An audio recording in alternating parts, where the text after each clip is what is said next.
Bonjour à tous. Dans le cadre de nos entretiens au cœur de l'humanité, retrouver sa puissance pour retrouver sa liberté, le réseau Pâquerette a le plaisir immense de recevoir aujourd'hui Jean-Luc Penning. Bonjour Jean-Luc, Bonjour Alexandra. tout va bien? Oui, tout va bien. Oui, bien sûr, Nous serons, merci. nous serons accompagnés tout au long de ce entretien par Eric Grelet, qui est dessinateur professionnel. Bonjour Eric. Bonjour. Est-ce que tu veux bien te présenter rapidement et nous dire quel sera ton rôle, parce qu'elle sera particulière aujourd'hui lors de cet entretien? Eh bien, comme je suis dessinateur, je vais faire des dessins. C'est-à-dire, je fais des dessins en direct dans des séminaires, dans des colloques, dans des webinaires maintenant, et je rebondis sur ce qui se dit ou ce qui se passe. Je suis un bouffon joyeux et bienveillant. De temps en temps, vous allez voir passer un dessin et qu'on va décrire éventuellement et commenter, et hop, on continuera le fil de l'histoire. Merci beaucoup. Moi, toi, tu Voilà. m'as dit que tu dessines avec tes oreilles. Oui. Voilà. Donc, on va avoir le dessin avec les oreilles d'Eric. Je ne sais pas ce que Donc, ça va donner, mais on va on, avoir la confiance. on va utiliser beaucoup de sens. On va voir que les 5 sens ou les 6 sens, avec l'intuition, ça devrait nous aider. Voilà. Hmm. Je reviens vers toi, Jean-Luc. Aujourd'hui, tu exerces le métier de coach professionnel, de mentor. Tu es aussi un artiste dans l'âme, puisque tu écris les poèmes, tu chantes même, tu écris même les scénarios des films, tu es passionné par la photographie. Et donc, aujourd'hui, en tant que coach, tu encourages ou accompagnes les personnes dans leur tradition de vie. Et ta spécialité, c'est la résilience. Mais tu n'étais pas toujours coach. Ça n'a pas toujours été ton activité. Il t'est arrivé il y a quelques années un accident qui a bouleversé le courant de ta vie. Et est-ce que tu veux bien nous la partager, cette histoire? Oui, merci volontiers. Merci Alexandra. Oui. Mon histoire, bon, vous me faites parler de moi, mais bon, voilà, j'ai appris que voilà, mon expérience parfois peut aider, inspirer certaines personnes. Donc voilà, c'est pour ça qu'avant, je la gardais bien cachée, mais j'ai appris par quelqu'un voilà, qu'elle pouvait inspirer et voilà, c'est ce que je fais dans des conférences, dans certaines interventions, de parler de mon parcours et tant mieux s'il peut servir à quelqu'un ou à quelque chose. Mon parcours, il est simple. Hein. Je vous parle ici, je suis de Bruxelles. Je suis né en Belgique. Voilà, il y a 60 ans déjà. La vie, ça passe vite. Hein. C'est très, très court. Euh, Qu'est-ce qu'il y a? Ben voilà, j'étais un jeune garçon avec les yeux grands ouverts sur la vie, sur la nature. J'aimais tellement en dehors et la nature, le sport, plein d'activités que voilà, j'ai fait des études en fait d'ingénieur agronome ici à Belgique, ce qu'on appelle maintenant bio-ingénieur. Et puis ça m'a ouvert pas mal de portes parce que ça m'a permis de voyager. C'était quelque part un des buts de mes études. J'ai travaillé en Tunisie, j'ai travaillé puis au Rwanda pour les Nations Unies dans différents pays d'Afrique. J'ai découvert l'Afrique. J'avais jamais pris l'avion avant et j'ai pris la première fois l'avion pour aller au Rwanda. J'ai passé quelques années là-bas. C'était très bien. Le Rwanda, c'était une superbe expérience, la nature. Puis aussi, il y a beaucoup de charme au Rwanda, dont un certain charme avec qui je vis depuis 35 ans, avec qui j'ai maintenant 4 enfants et on est grands-parents aussi ensemble. Donc, mon épouse est d'origine rwandaise et métisse de là-bas. Euh, Quoi d'autre? Après, je vous avoue, je suis resté aux Nations Unies, mais j'ai quitté les Nations Unies très vite parce que c'était trop administratif pour moi. Et après cette expérience au Rwanda, puis après j'étais en Somalie, on est allé s'installer au Burundi, qui est un petit pays juste au sud du Rwanda. Un pays magnifique, hein, c'était vraiment le paradis. C'est quoi? C'est 25, entre 25 et 30 degrés toute l'année. C'est un lac, c'est la nature, c'est une école pour les enfants, une école belge. Il y avait tout ce qu'il fallait. Et là-bas, en fait, là, j'ai démarré mon entreprise. J'étais entrepreneur et j'ai démarré une entreprise de production et d'exportation de plantes ornementales. Les plantes que vous mettez des heures à faire pousser dans votre appartement. Mais moi, j'avais 5 hectares de ces plantes et elles poussaient toutes seules au soleil tropical. Donc voilà, pour moi, c'était un rêve. Alors, à côté de ça, ben, j'avais toujours plein d'activités. Quand j'étais jeune, j'ai fait de l'équitation beaucoup, je faisais du vélo, puis je suis passé à la moto. Quand je suis parti en Afrique, ben, j'avais ma moto. Là, j'ai fait des courses, j'ai fait des voyages, j'ai fait le Kenya, le Congo en moto. J'ai fait quoi encore? J'ai fait beaucoup de voiles. J'ai fait oui, 4 fois les Baléares avec un copain. On a loué un voilier, puis hop, on a fait les Baléares comme ça. Donc, beaucoup de voyages, d'expériences. Alors, tu parlais de côté artistique. Ben, j'aimais beaucoup le dessin. Je faisais beaucoup de photos. Et voilà, c'était pas mal. Ça m'occupait vraiment. Toujours été très visuel, en fait. Et quelque part, je le suis toujours.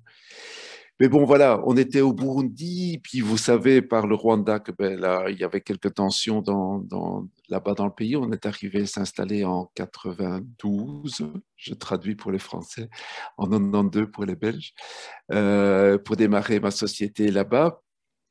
Et puis malheureusement, je vous ai parlé d'un paradis au Burundi, mais très vite, et ça c'est en 93, il y a eu les premières élections présidentielles là-bas qui se sont mal terminées parce que 6 mois après les élections, ben, le président qui venait d'être élu a été assassiné avec plusieurs de ses ministres et a commencé en fait une guerre civile dont on a très peu parlé. On connaît beaucoup le génocide rwandais qui a duré 3 mois, mais on connaît très peu la guerre du Burundi qui a duré 16 ans. Mais bon, on est resté quand même avec mon épouse, les enfants. Pourquoi? Parce que ben, ça restait le paradis et de temps en temps, il y avait un tir de Kalachnikov ou un couvre-feu le soir. Mais maintenant, vous savez ce que c'est un couvre-feu. C'est pas trop grave, hein, on se couche plus tôt et puis c'est tout. Où est le problème? Et donc, on est resté, puis je démarrais, ma société démarrait. Vous savez, une société, ça se fait pas en un an. Là, ça faisait à peine 2 ans qu'on démarrait, donc on a continué. Et puis bon, voilà, c'était mauvaise décision sans doute, parce que je vous parle, c'est en 95, le 24 août. On a noté la date. Moi, je l'avais oublié, mais mon épouse me l'a rappelé. Je devais absolument aller sur mon terrain. J'avais un terrain à 7-8 km de Bujumbura, la capitale du Burundi.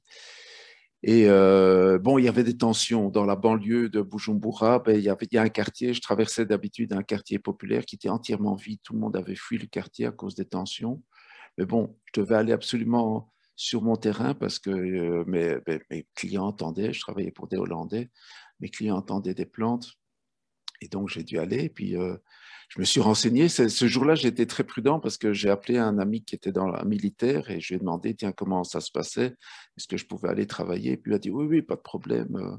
On maîtrise la situation, tout va bien. Et donc, j'ai été sur le terrain. J'ai trouvé, mes travailleurs étaient là.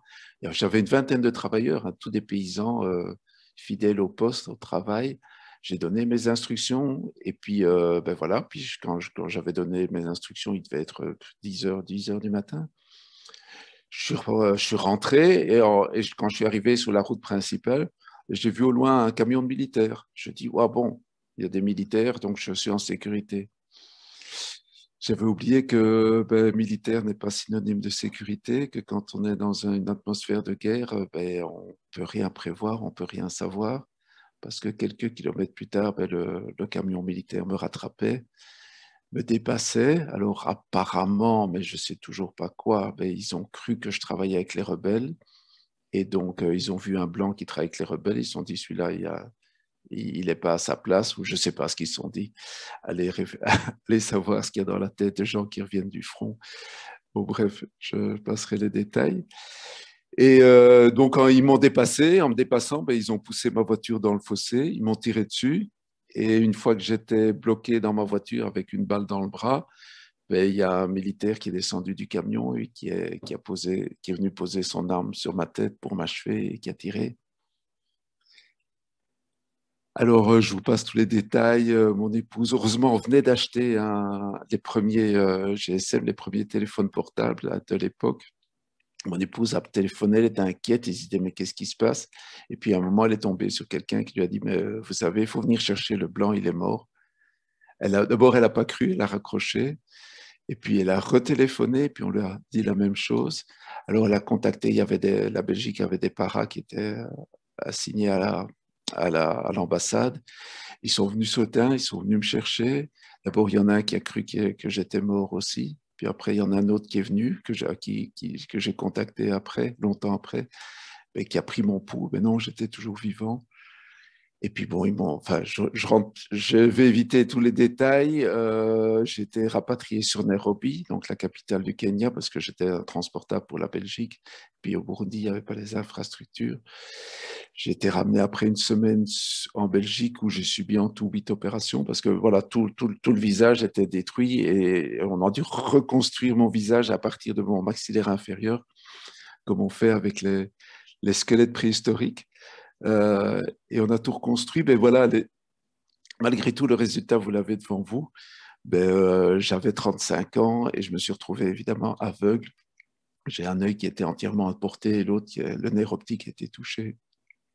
J'ai perdu l'odorat, on parlait tout à l'heure des sens. J'ai plus d'odorat non plus. J'ai un acouphène à l'oreille gauche à cause de la détonation. Mais voilà, bon, qu'est-ce qu'on fait quand on se retrouve à 35 ans, aveugle, c'est tout un parcours, évidemment. C'est d'abord le choc. D'abord, on se dit, c'est pas possible, je vais retrouver la vue. Et puis, non, on se rend compte, mais il faut le temps, se dire que, voilà, accepter ça, quoique j'aime pas ce mot accepter. Il y a juste, enfin, je vais revenir là-dessus. Et puis voilà, il faut démarrer. Alors, qu'est-ce que je fais? On avait 3 enfants. Avec mon épouse, on s'est retrouvés en Belgique. Et qu'est-ce qu'il y a? Moi, je voulais pas qu'ils aient un papa assis dans son fauteuil qui attend que ça se passe. Je voulais qu'ils aient un papa debout. Alors, j'ai essayé de me lever, et d'aller debout et tout réapprendre. J'avais une assistante sociale là qui m'a aidé, qui m'a réappris à me déplacer, à aller de la chambre à la toilette, de la toilette au salon, et puis le retour, parce que le retour, c'est différent. Il faut tout réapprendre. Et même, j'avais dit à cette dame, mais c'est difficile parce qu'il faut tout réapprendre à zéro. Mais elle m'a dit, mais non, monsieur, vous êtes à moins que zéro. Elle avait raison parce que je devais d'abord apprendre à tout effacer, tout ce que j'avais vécu avant pour redémarrer à zéro. Et ça a pris du temps, ça prend du temps de redémarrer. Même chose, l'histoire d'accepter. J'ai dit à cette dame une fois, c'est dur d'accepter. Elle m'a dit, mais monsieur, il vous faudra du temps, il faudra 10 ans pour accepter. Je dis 10 ans, c'est trop. Et là, en fait, elle avait raison. Et même moi, j'aime pas ce mot accepter parce que comment accepter l'inacceptable? Pour moi, il y a un côté défaitiste dans le mot accepter que j'aime pas. Et en fait, c'est un jeune qui a une maladie grave, qui perd la vue, qui m'a, il y a seulement 4-5 ans, qui est venu avec ce mot que j'aime bien, qui m'a dit, c'est le mot intégrer. Et maintenant, je n'ai pas accepté mon handicap parce que c'est inacceptable et c'est pas facile à vivre, peu importe, même si c'était il y a 25 ans. Mais il y a ce mot intégrer, ça fait partie de moi. C'est pas mon côté préféré, mais voilà, c'est un de mes piliers. Que ce que je fais, je l'aime pas ce pilier, mais il est là. Est-ce que je vais me battre contre? Non. Donc je me bats plus contre ça, je me bats pas contre ça, je vis avec et j'avance avec. Et je crois que c'est quelque chose qui maintenant me dirige dans ma vie. C'est j'arrête de me battre contre et je vis avec tout ce qu'il y a, tout ce qui se présente et je saisis tout ce qui se présente. Parce que voilà, qu'est-ce qui s'est passé après? Le temps apprendre le braille, apprendre la canne blanche que je n'utilise jamais. J'ai appris le braille que je n'utilise jamais, peu importe, mais j'ai appris par exemple à taper des 10 doigts sur un ordinateur. Et là, je vous parle à mon ordinateur que j'utilise, c'est devenu mon outil, un simple Mac avec une synthèse vocale qui me dit ce que je fais, qui me dit ce que je tape. Et puis on démarre et qu'est-ce qu'il y a? 2 ans après, on était en Belgique et avec les enfants, ça n'allait pas parce qu'ils ne s'adaptaient pas du tout à la Belgique et le Burundi se rouvrait. Il y avait des vols sur le Burundi. J'avais toujours mon travail là-bas. On m'avait obligé de tourner la page et on s'est dit, on retourne. on a décidé de retourner au Burundi.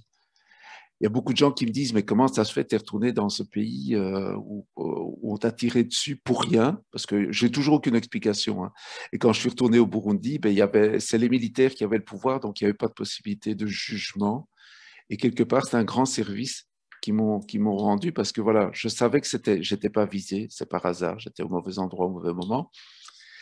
Et en fait, c'est un grand service qu'ils m'ont eu parce que s'il y avait eu une possibilité de jugement, je serais peut-être passé mon temps à me battre contre les gens, contre un imbécile qui ne s'est même pas tiré, un militaire qui ne s'est même pas tué quelqu'un. Je me serais battu contre quoi? Et alors, il y a un article génial qui est sorti après les attentats de Paris. Et ce journaliste, je trouve extraordinaire parce qu'il m'a pris les mots de la bouche. J'aurais aimé pour écrire cet article. Vous avez certainement entendu parler, qui disait « Vous n'aurez pas ma haine ». Et je trouve ça fabuleux parce que, oui, les types qui m'ont tiré dessus, ils n'auront pas ma haine. J'ai autre chose à faire que de courir après des imbéciles. J'ai autre chose. Donc, j'ai aucune haine à donner, mais j'ai de l'amour, j'ai des choses à faire avec des gens qui veulent avancer. Et c'est ça qui m'intéresse. Et c'est ça vers ça que j'ai été. Mais je vous parle de ça maintenant. Évidemment, il y a 2 ans après mon accident, je ne me rendais pas compte de ça. Ça, c'est des choses qui sont construites tout doucement avec le temps. Et donc, voilà, j'ai beaucoup de choses à dire, excusez-moi. Je suis retourné donc au Burundi et là, bon, mon travail sur le terrain, c'était pas évident, c'était pas du tout ma façon de travailler. Puis il y a eu des problèmes, puis l'armée a encore détruit mon plantation, mais ça c'est presque des détails. Et puis je suis tombé sur un copain qui voulait créer une ONG. Il dit, en Afrique, il y a beaucoup de thèmes, on veut sensibiliser les gens, mais on n'utilise pas les médias, les moyens modernes de communication. Et on revient au côté artistique. Et je trouvais ça intéressant. Donc ensemble, on a créé cette ONG qui tourne toujours. On vient d'avoir même un gros budget par la communauté européenne. Et en fait, on a travaillé avec les gens sur place. Et tout à l'heure, on parlait artistique et quand j'étais gamin, j'avais commencé à prendre des cours de guitare ici en Belgique, puis j'ai vite abandonné parce que je trouvais que je n'avais pas l'oreille musicale, je ne savais pas accorder ma guitare et j'ai vite abandonné. Et puis je me suis dit, ben, je ne peux plus faire de photos, je ne peux plus faire de dessin. Tiens, ben, si j'apprenais la guitare. Et je suis tombé sur un super prof de guitare au Burundi. Et un de ses rêves, c'était de créer un studio d'enregistrement. Alors on s'est dit, ben tiens, on va l'intégrer dans un projet. Alors notre premier projet, c'était de faire de la prévention sida par la musique. Et alors autour de ce professeur de guitare, on a créé un studio.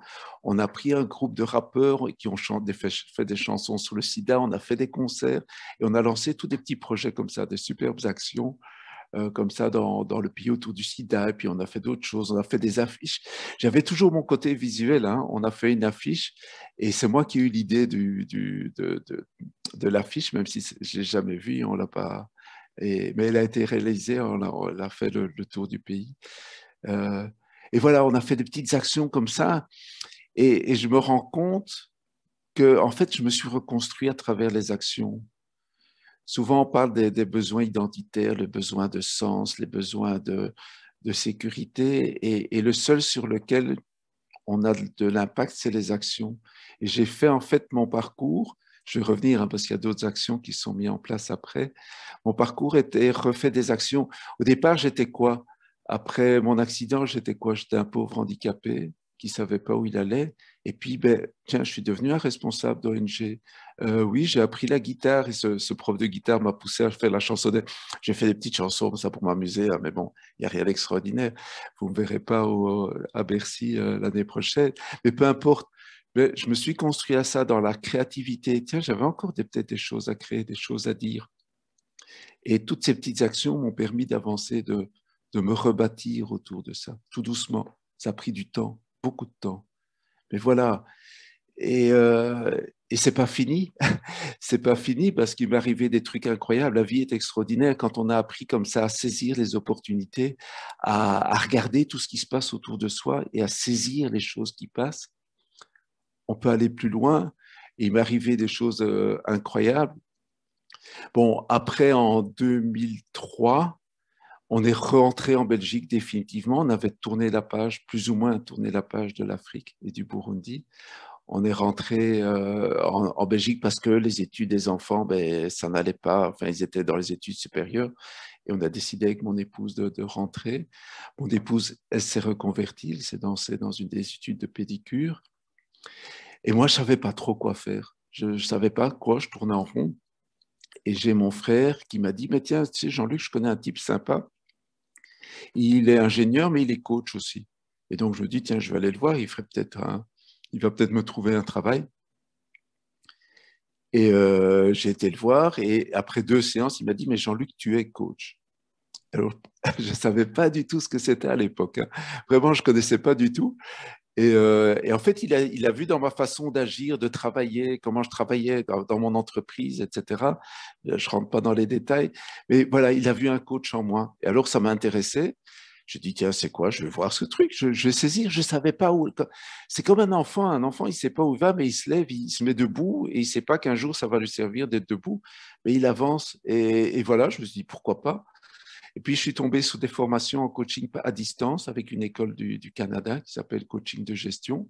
Ben, ça tombait bien, c'était en français, c'était par ordinateur, donc je n'étais pas obligé de me déplacer parce que c'est devenu très difficile pour moi de me déplacer. J'étais à 100% indépendant avant et je suis devenu 100% indépendant. Et, euh, et donc, j'ai suivi ces cours, ça s'est bien passé. Il m'a fallu deux séances, là, deux séances, 2 cycles complets pour que je puisse vraiment me sentir légitime, me lancer dans le coaching. D'autant plus qu'après, il y a mon coach mentor qui m'a dit, mais Jean-Luc, dès que tu as ton ACC, nous on t'engage. Et donc, ça fait maintenant 10 ans que je travaille pour cette école de coaching comme formateur. Enfin, j'aime pas le mot formateur, je suis plutôt comme mentor, comme partage d'expérience. Et donc, voilà, je m'épanouis dans le coaching parce que c'est quoi le coaching? C'est accompagner des gens qui se posent des questions, qui sont d'office à une période de doute. Sinon, ils ne viendraient pas voir un coach. Et ça marche parce qu'on peut faire sortir des choses positives. Et là, notamment, pour le moment, je suis en train d'animer justement pour l'école de coaching un atelier qui s'appelle le coaching de la résilience. Parce que pour moi, je reste persuadé que le coaching est un superbe outil pour la résilience, pour aider les gens à se dépasser. Plus fort, je dirais, mais que la psychologie, parce que la psychologie vient avec plutôt le côté thérapeutique. Et qu'est-ce qu'il y a à soigner? Je suis aveugle, il n'y a rien à soigner. Il y a une blessure, j'ai une cicatrice, il n'y a rien à soigner. Elle est là, elle restera toute ma vie. Donc, il n'y a rien à soigner. Il y a juste à utiliser et vivre avec et avancer avec. Je vous ai dit tout à l'heure, mon handicap, c'est un de mes piliers, ce n'est pas mon préféré, mais il est là. J'arrête de me battre contre et j'avance avec et j'arrête de vouloir le soigner. Il n'y a rien à soigner. Et donc voilà, je suis coach, je continue dans le coaching et je m'y épanouis, c'est très, très, très agréable. Je travaille maintenant pour l'école ICI, donc l'Institut de coaching international de Genève, où j'ai rencontré Alexandre. Ah non, non, non, c'est à travers un autre parcours, c'est vrai, avec une autre formation. Et voilà, et alors, pour terminer dans mon parcours, je vous dis, il y a des choses incroyables, hein. En 2007, je retourne au Burundi pour une mission. On avait décroché un petit projet pour la Commission européenne et ils avaient besoin de moi parce que c'est moi qui rédige tous les documents de projet avec mon ordinateur et ma synthèse vocale. Et puis, il y a le Centre culturel français qui lançait un concours de scénarios de court-métrage. Alors, on a rassemblé l'équipe des jeunes parce qu'on était dans la com et on dit il faut faire quelque chose. Et puis, il n'y avait rien qui sortait de nos discussions. Et puis, à un moment, il y a un jeune qui a dit ah, mais tiens, si on parlait du problème Hutu-Tutsi. Et je dis mais attention, non, ça c'est un sujet on ne peut pas toucher. Il y a eu le génocide dans le pays à côté, même au Burundi, on était encore dans une période de guerre et de troubles. Il dit, mais si, on peut en parler. Et alors, on a parlé photos, dessins, il m'est venu une image en tête. Et je dis, voilà, j'avais jamais écrit de scénario de ma vie. Hein. Et je dis, je vais le faire pour le plaisir, just for fun. J'ai dit, tiens, je vais écrire quelque chose. Et je me suis inspiré de tous les personnages que j'ai croisés en Afrique. Je me suis inspiré du parcours de mon épouse métisse. Et j'ai écrit l'histoire d'un minibus qui se fait arrêter sur la route par des militaires et qui veulent séparer les Hutus des Tutsis. Mais qui est Hutu, qui est Tutsi? C'est tout l'enjeu du film. Et alors après, bon, j'ai soumis ce scénario au concours. Et puis alors, je suis rentré en Belgique entre-temps, puis j'ai eu un prix dans la catégorie professionnelle. Alors mon premier réflexe, je dis, voilà, professionnel, moi qui n'ai jamais écrit un scénario, je me dis, ils sont trompés quelque part, il y a une erreur. Et j'y ai pas cru du tout. Puis plusieurs personnes m'ont dit, mais tu sais, c'est pas mal ton truc. Et puis, je me suis rappelé que j'avais un copain que j'avais rencontré dans les soirées à l'université, entre deux verres et deux jolies filles. Et il s'était lancé, lui, dans le cinéma. J'ai dit, tiens, mais je veux vraiment avoir la vie d'un pro, quoi. Et je lui ai envoyé mon scénario, comme ça, sans dire même que c'était moi. On s'était perdu de compte de vue parce que, oui, expression, hein. Attention, les expressions sont terribles. Parce que lui, en fait, il était très mal à l'aise. Il n'osait pas venir me voir après toutes ces années, rencontrer un copain, dire comment ça va, quelqu'un qui est handicapé, c'est pas facile. Et, euh, et donc, on avait perdu les contacts. Et puis, je lui ai envoyé mon scénario. Et puis, il m'a dit, mais il m'a rappelé après, il m'a dit, c'est quoi ce truc? Il dit, je tourne. C'était la plus belle réponse qu'il pouvait me donner. Et donc, 2 ans après, en 2009, on était au Burundi. On a tourné ce film sur une petite route de campagne où il y a eu des morts. Mais nous, il n'y a pas eu de mort, il n'y a eu que la construction d'un film avec des partages dingues. Je vous dis pas, j'ai passé une semaine sur le plateau, même si je voyais rien, mais c'était des moments très, très forts, très riches, avec des acteurs tous amateurs qui sont mis à fond dans leur rôle. Et puis, le film est sorti en 2010. Et en 2011, ben voilà, la vie, je vous ai dit, incroyable la vie. On était à Hollywood sur le parti tapis rouge des Oscars parce que, ben voilà, notre film a été nominé aux Oscars dans les courts-métrages. On n'a pas eu l'Oscar, mais enfin, c'était quand même pas mal. On était au tapis rouge. Donc, et pour l'anecdote, si notre dessinateur, je suis sûr, aime bien les anecdotes, comme je ne voyais pas, j'ai marché sur la robe d'Hélène Miller et, et j'ai failli l'arracher, ça aurait fait un scoop, mais bon, voilà, malheureusement, je ne l'ai pas arraché. Mais voilà, Loué Labi. Et puis du coup, ben, on m'a dit que j'étais peut-être un scénariste. Je me dis, ben, pourquoi pas? Alors avec Yvan Goldschmidt, le réalisateur de Na Weiwei, le film donc s'appelle Na Weiwei, ça veut dire toi aussi. En anglais, ça veut dire You Too. Ceux qui voient le film comprendront. Ben on s'est lancé dans un long métrage. Si tout va bien, mais c'est très difficile dans l'écriture. Si tout va bien, peut-être qu'en novembre, on va commencer le tournage. Mais c'est un long parcours. Je me suis lancé aussi dans l'écriture d'une pièce de théâtre. Je ne sais pas, j'ai un directeur de théâtre qui est intéressé, on travaille dessus. Voilà, je ne sais pas. Je fais toujours du coaching, toutes sortes, et je prends la vie comme elle est, comme elle vient, Covid ou pas. Euh, voilà. Je crois que j'ai dit l'essentiel de ce que j'avais à dire. Merci beaucoup. Merci beaucoup, Jean-Luc. Et moi, ça m'inspire euh, ton retour dans les pays où tu as subi des séquelles. Pour moi, est très fort parce que, en tant que médiateur, tu sais, on dit toujours que on a toujours besoin de notre adversaire pour retrouver notre paix. Mhm. Et il y a quelque chose de ce genre-là que je retrouve dans ton retour au Burundi. J'ai besoin de retourner sur la terre où malheur m'est arrivé pour me réconcilier quelque part avec ce pays, avec cette histoire-là.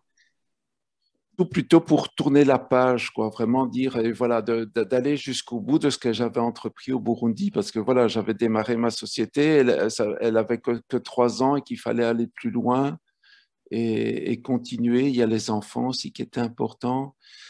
Euh, mais pour moi, j'ai très vite dépassé ça. Quand je reviens avec cet article, hein, Vous n'aurez pas ma haine, que je trouvais magnifique, c'est ça de dire j'ai autre chose à faire. J'ai rien prouvé aux gens, mais voilà, j'ai des choses à avancer. Je ne l'ai pas dit, hein, par exemple, j'ai oublié de dire, c'est qu'une fois j'étais au Burundi, il y a le directeur d'une école pour enfants aveugles qui m'a contacté, qui est venu me voir. Il dit, Monsieur, est-ce que vous pourriez faire quelque chose? Et au début, j'étais pas à l'aise parce que pour moi, j'ai presque fui un peu je voulais pas être étiqueté handicapé ou aveugle. Je voulais vivre une vie entre guillemets normale. Et que je vois que moi, aveugle, devais m'occuper d'enfants aveugles, j'étais mal à l'aise avec ça. Et puis, ben, je l'ai fait quand même. Et alors, c'est extraordinaire parce que maintenant, ça fait plus de 10 ans que je travaille avec ce directeur d'école. J'ai cherché des financements à gauche, à droite. On a fourni des instruments de musique. Ces enfants ont fait un CD, on a fait un clip ensemble. Et alors, ils avaient pas le secondaire. Vous imaginez, au Burundi, les enfants handicapés de la vue n'avaient pas le secondaire. Et bien, on a trouvé, ça m'a mis 6 ans pour le faire, mais on a construit 6 locaux pour qu'ils aient accès au secondaire et le secondaire complet. Donc voilà, c'est tout un parcours. Et depuis, il y a même quelqu'un qui m'a contacté aussi pour travailler aussi avec les enfants sourds, parce qu'il partait du principe que voilà, en Afrique, c'est incroyable. Il y a quelques enfants sourds qui apprennent le langage des signes, mais qu'est-ce qu'ils font avec quand ils rentrent à la maison? Comment ils parlent à leur maman, à leur papa?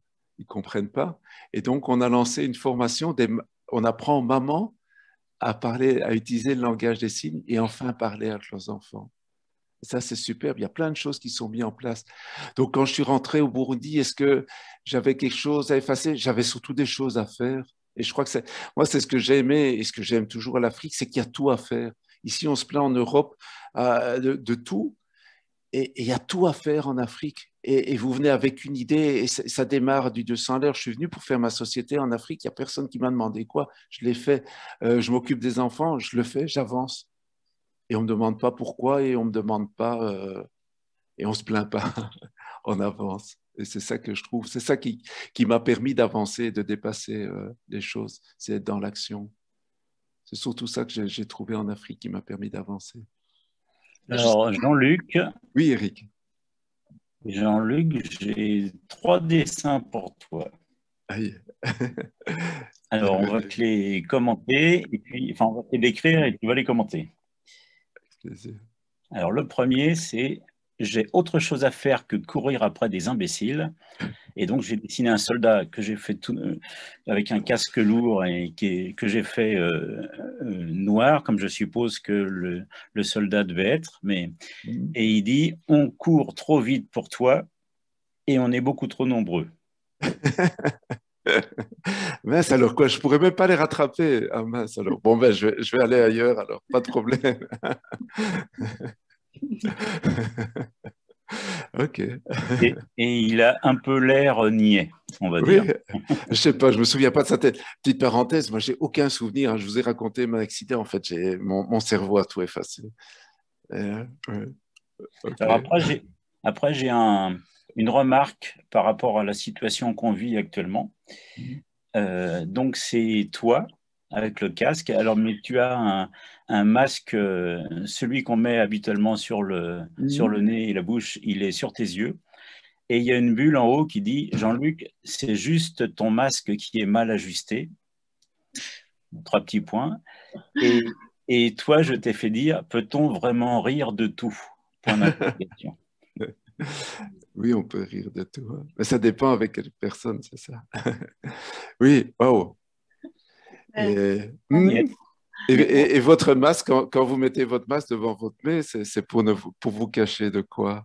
C'est peut-être ça que la question que je vais renvoyer. C'est une bonne question. Je ne sais pas si on se cache. Peut-être qu'on veut nous cacher plein de choses. Allez, donc, j'ouvre. Alors, le troisième dessin, c'est une femme qui a les bras ouverts et qui dit « Se former au coaching en distanciel. Jean-Luc, tu es un pionnier. » Ouais, ouais. Parce que on parlait pas de faire beaucoup de choses à distance et Oui, maintenant ah oui, oui. ça devient un peu beaucoup la norme. Mhm. Et toi, par la force des choses, Mhm. euh, en tout cas par ta force à Ouais, toi, c'est ce que tu as fait. Donc voilà, c'était juste j'ai pas eu le choix. un J'ai petit pas eu le clin choix. d'œil. Quoique j'aurais préféré être dans les bras quand même de la dame. Mais bon, bref, on choisit pas toujours tout. Merci pour ces partages. Merci d'avoir osé rire de tout. Merci beaucoup. Et moi, ça m'inspire puisque vous parlez de masque. Ben, ça nous fait une belle transition. Et justement, je voulais savoir comment ça a changé, Jean-Luc, tes relations, ton handicap avec les autres. Oui, ça certainement, oui, ça a tout changé certainement. Avant, moi, j'étais plutôt le mec solitaire, hein. Je vous ai parlé de moto, de voile. Voilà, c'est pas, j'étais pas dans les grands dîners. J'ai fait l'agronomie, j'ai pas fait la diplomatie et les choses comme ça. Oui, ça a certainement changé. Ça m'a obligé d'être proche des gens, d'être beaucoup plus, d'oser demander. Ça, c'est le plus dur au départ, hein. Ça, c'est d'oser demander, d'oser être vers les gens. ce qui a, mais c'est difficile, hein, je ne suis pas psychologue et ça, c'est peut-être le travail d'un psychologue. Est-ce que j'étais déjà comme ça avant et mon accident m'a renforcé dans ce que j'étais? Je ne sais pas. Ce qui est clair, c'est que quand tu as appris, une grande leçon que j'ai apprise, c'est que quand on est obligé de demander quelque chose à quelqu'un, on n'obtient jamais ce qu'on demande. Les gens vous donnent ce qu'ils ont envie de donner. Et pour moi, la résilience, pour moi, c'est un des messages que j'aime transmettre. Être résilient, c'est surtout ne plus être dans l'attente. Moi, j'ai appris à ne rien attendre de personne. J'attends rien de la vie. Je vis au 100% au présent. Et tout ce qu'on m'apporte, c'est un cadeau. Par définition, quand voilà, j'entends Alexandra qui m'appelle et qui me dit, tiens, j'ai un projet, c'est un cadeau. Je ne m'attendais pas à ça, qui vient vers moi. Waouh, c'est un cadeau. J'entends quelqu'un qui est un dessinateur professionnel qui dit, tiens, je vais passer 1 heure avec toi. Waouh, c'est un cadeau. Tout est un cadeau quand on n'attend rien. Et donc, voilà. Est-ce que j'étais comme ça avant? Mais, je ne sais pas. Je ne sais pas, mais voilà, en tout cas, c'est ce que la vie m'a appris. Et c'est l'attitude qui fait que voilà, je suis à l'aise. Est-ce que je fais maintenant, là, j'ai commencé à écrire, ça fait 7-8 ans, je travaille sur un long métrage, est-ce qu'il va sortir ou pas? Je ne sais pas, quelque part, je m'en fous parce que j'ai passé un temps extraordinaire avec Yvan à travailler là-dessus, j'ai appris le milieu et j'ai appris des choses extraordinaires. S'il se fait, tant mieux, s'il ne se fait pas, où est le problème? J'ai autre chose à faire, j'ai aucun problème avec ça. Donc voilà oui, ce que j'ai appris, ce que la vie m'a appris. Alors, mettez ça le nom que vous voulez, résilience ou pas. Ça, c'est quelque chose que je n'ai pas dit. Mon parcours, j'ai aucune fierté de mon parcours parce que je ne l'ai pas choisi. Il est là, il est là. Je ne me suis pas dit, ouais, Jean-Luc, le mec, tu vas faire un super parcours et on va dire la résilience, tu vas faire des conférences là-dessus. Non, je ne l'ai pas voulu. Pas du tout. Si c'était à refaire, je n'irais pas sur mon terrain ce jour-là. Et donc, voilà. Tu dirais Oui, bien, oui, oui, pardon. vas-y, vas-y. Non, non, Tu dirais vas-y. bien, justement, tu n'as pas choisi ce parcours, il s'est imposé à toi. Mhm. Justement, et ton identité, est-ce que tu as fait est-ce que ça a changé pour toi quelque chose, ta relation à toi, à ton identité, à qui tu es? Ce qui est, c'est pour moi, hein, ça c'est vraiment ce que j'ai vécu dans mon parcours, hein, parce que la résilience, il n'y a pas un parcours, il n'y a pas une méthode, hein, il n'y a pas la méthode ABC pour être résilient. Chaque ressenti d'un obstacle est différent, chaque réaction est différente, hein. Donc, moi, mon parcours, qu'est-ce qu'il y a? C'est les actions, c'est ce que j'ai fait qui m'ont construit. C'est oui, mon identité, c'est construire autour. Avant, bon, ben, sur ma carte d'identité, il est marqué ingénieur agronome. Puis après, j'ai dit quoi? J'allais mettre quoi? Pauvre handicapé paumé ou quoi? Et maintenant, je peux mettre coach professionnel, mentor, scénariste même. Il m'a mis du temps, hein, avant de pouvoir oser écrire scénariste. Et même, je ne sais pas encore, il faudrait que j'en écrive 2 ou 3 films pour le dire. Donc voilà, ce sont les actions qui m'ont permis de retrouver une identité, de redonner un sens à ma vie, de redonner de m'aligner avec ce que je suis. Et c'est venu tout doucement, hein. Ça, c'est une notion, le parcours, ce que je vous parle, c'est un parcours de 20 ans, hein. Je ne l'ai pas fait en 5 minutes. Et, et surtout, ça, je ne l'ai pas dit aussi, c'est que je ne l'ai pas fait tout seul. J'avais mon épouse à côté de moi qui est restée à côté de moi. J'ai des gens qui m'ont coûté. J'aurais bien avoir un coach. Avec le recul, je me dis, ça aurait été pas mal. Mais mon coach, c'était mon épouse qui était là, qui m'a soutenu. C'est les gens autour de moi. Donc, c'est le temps, c'est les actions qui m'ont permis de retrouver mon identité et d'être à l'aise de partager mon parcours avec vous. Donc, en fait, C'est pas, ouais. oui, si je résume, ce qui t'a sauvé, entre guillemets, Mhm. c'est d'abord ne pas être tout seul, d'être Mhm. parfaitement entouré et soutenu, et être Oui, dans l'action avec une conscience que tu veux donner un sens à ta vie, de faire quelque chose pour que tes enfants soient fiers de toi, que voir ta vie j'avoue. c'est beau. Oui, la première motivation, c'était ça. Après, je me suis pas dit, ah, ben, je vais me reconstruire à travers les actions. Ça, je te dis maintenant avec le recul, parce que j'ai participé à des conférences, parce que j'ai une fois écouté un philosophe qui expliquait les parcours résilience sur les questions qu'on se pose. Mais sur le moment même, je me suis pas dit, ah, Jean-Luc, tu vas rentrer dans l'action, tu vas te reconstruire par là. Voilà, j'ai saisi les choses qui venaient comme ça, et c'est maintenant, avec le recul, que je peux mettre des mots sur mon parcours. Mais voilà, il s'est reconstruit tout seul. Oui, la première motivation, c'était d'être debout. Mais je ne savais pas comment, qu'est-ce que j'allais faire, je ne savais pas. Et j'ai essayé, j'ai fait des erreurs, je me suis planté. Euh, et j'aime dire qu'en fait, la résilience, on est tous résilients. Hein. Regardez un enfant de 1 an qui se met debout. Hein. Ce n'est pas un bel exemple de résilience. Il se lève, il tombe, il se redresse.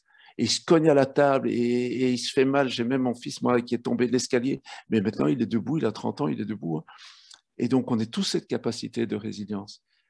Mais elle vient, tout, ça prend du temps. Ça prend du temps. Ouais. Et quelque part, la grosse différence, c'est quoi? C'est que quand on est adulte, souvent, on ne se donne pas le droit à l'erreur parce qu'il y a le regard des autres. Et moi, quelque part, le fait que je sois handicapé, en plus que je sois aveugle, mais j'avais le droit à l'erreur.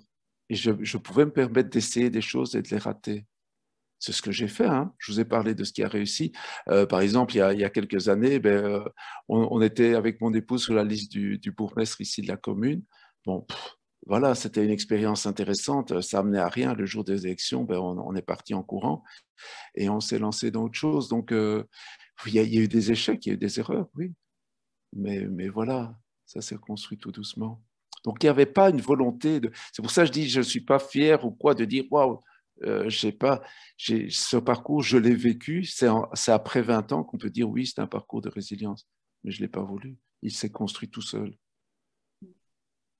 Et si on pouvait aujourd'hui conseiller quelque chose ou transmettre un message à toutes les personnes qui vont nous regarder et qui sont, qui, qui expriment une certaine impuissance face Mhm.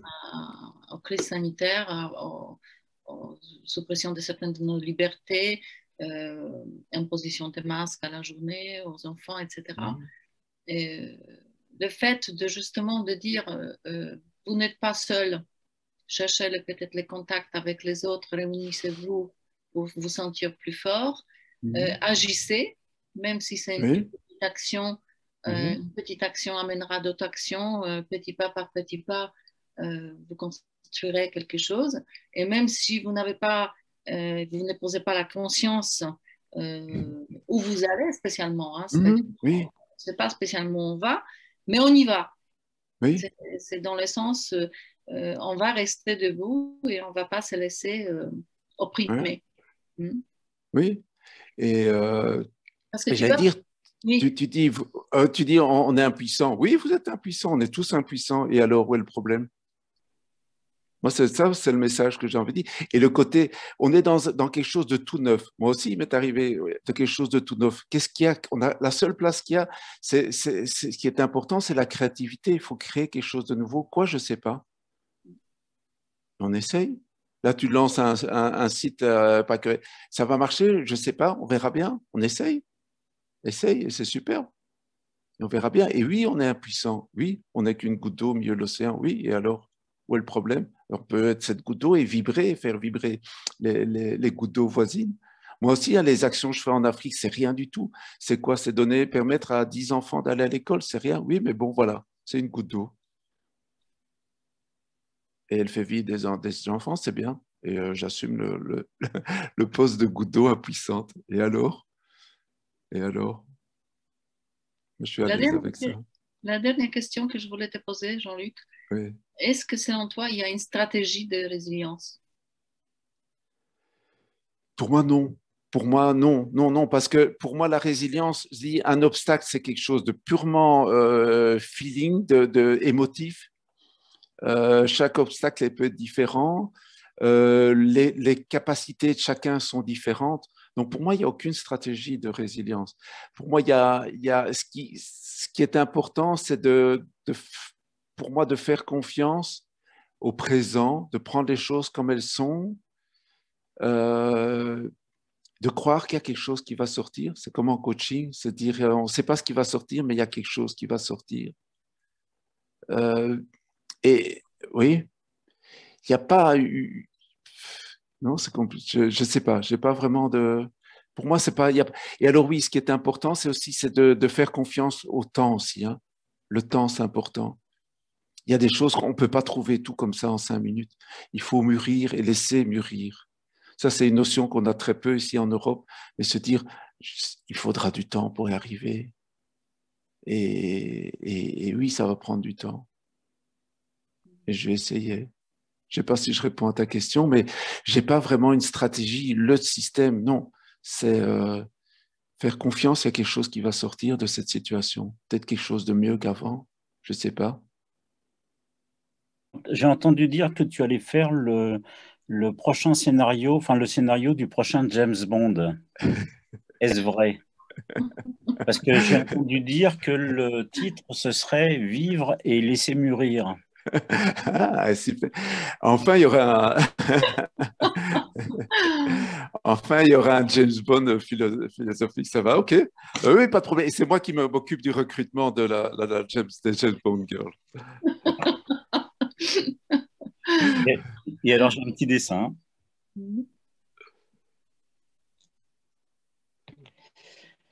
Alors, c'est un homme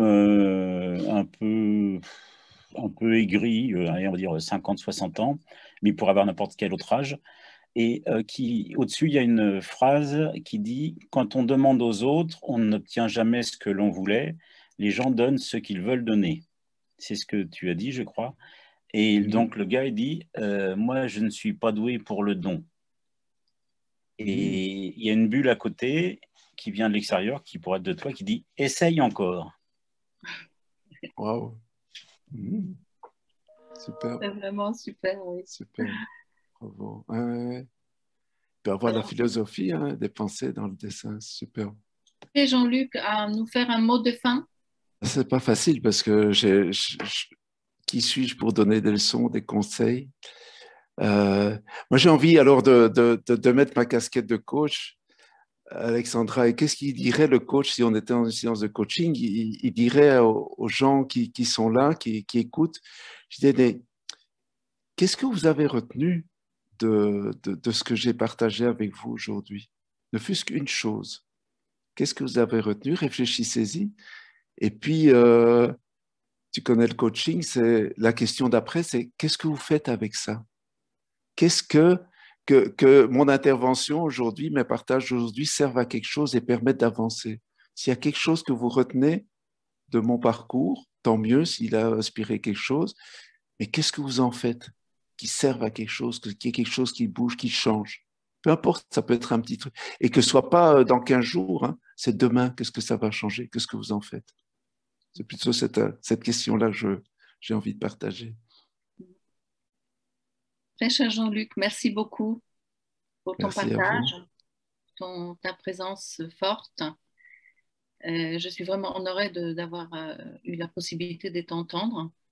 Merci beaucoup. Un grand merci à Eric pour sa présence ici avec nous et ce formidable dessin. Et surtout, n'oubliez pas, fabriquez vos pâquerettes et portez-les. Et à bientôt. Au revoir. Au revoir.